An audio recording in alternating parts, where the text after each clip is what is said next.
Hey guys, welcome back to Flat Creek Outdoors. I'm Phil, and today we're going to be doing some firewood. I just bucked up those logs with my new saw. That is an Echo CS590, and it is now my most powerful saw, and it made short work of those smaller logs to add to this firewood pile. Most of this pile that was here was from my video the other day. I went to another property I call the Honey Hole, and I picked up some free wood from there. So there was about 3 dozen blocks or so that filled my 6x12 trailer that I added to this plot here, and then I took those other logs which came from my property, added them to this pile. Now I do have some sorting to do in here because a lot of what I picked up from the other property is shorter stuff that's like 9 to 12 inches or so, and I want to stack all of it separate and have a separate shorts pile. So I'll be working on that. I'm going to stack directly, or excuse me, I'm going to split directly onto this little trailer, and then I'll be able to haul it down to the pile, and then after that's done I'll be able to work on the normal firewood length stuff. And just right there, can you see through the trees? There's a piece of equipment there. I'll be telling you guys more in a future video about what we're going to be doing, but there's a little bit of an excavation project going on that will be a big improvement to the property. So I'll talk to you more about that in a future video. If you don't subscribe already, subscribe, and you can get notified of that video when it comes out.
Well, that was pretty slow going. That took like 40 minutes. I did adjust the detent one more time. I think this thing is just about dialed in. It's taken me a little while, but I've got it figured out.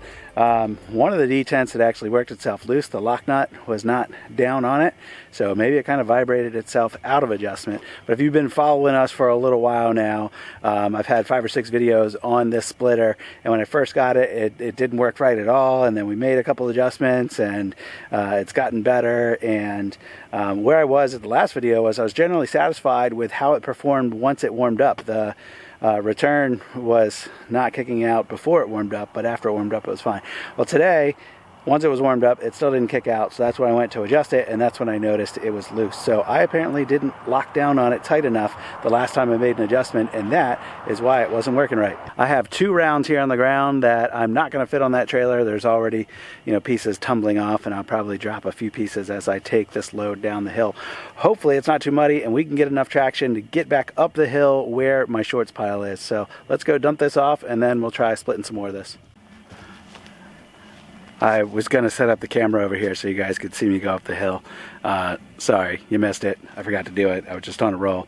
I did get up. The wheel spun a little bit. Trailer's over there now. I am going to stack that another day. I'm just going to leave the trailer and 4-wheeler there. We'll come back for that another time. I want to get splitting on that other stuff because the sun's going down and I just don't have that much more time. I am, while I'm down here too, going to grab the 6-way wedge. I've got it. I'll just pull the tractor up this time behind the splitter, and we'll just load split wood right into the carryall.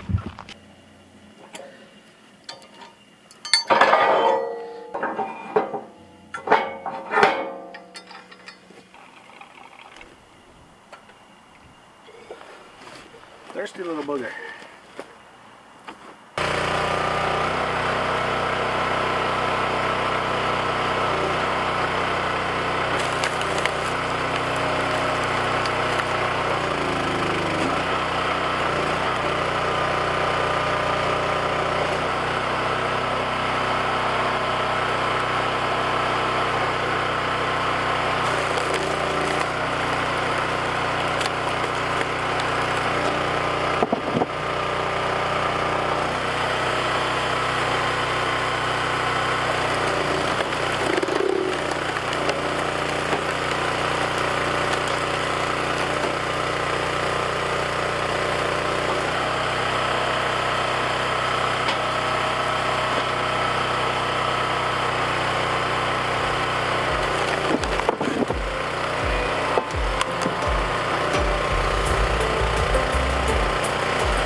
I've forgotten this side of the carryall is broken on the bottom, so I can't load this all the way up or it's just going to push that side of the carryall out and everything's going to fall out. So I'm going to wrap us up. The sun's actually, coming down anyway, and I got to get on home to have dinner with the family. So might as well just wrap up a few minutes earlier than I was expecting.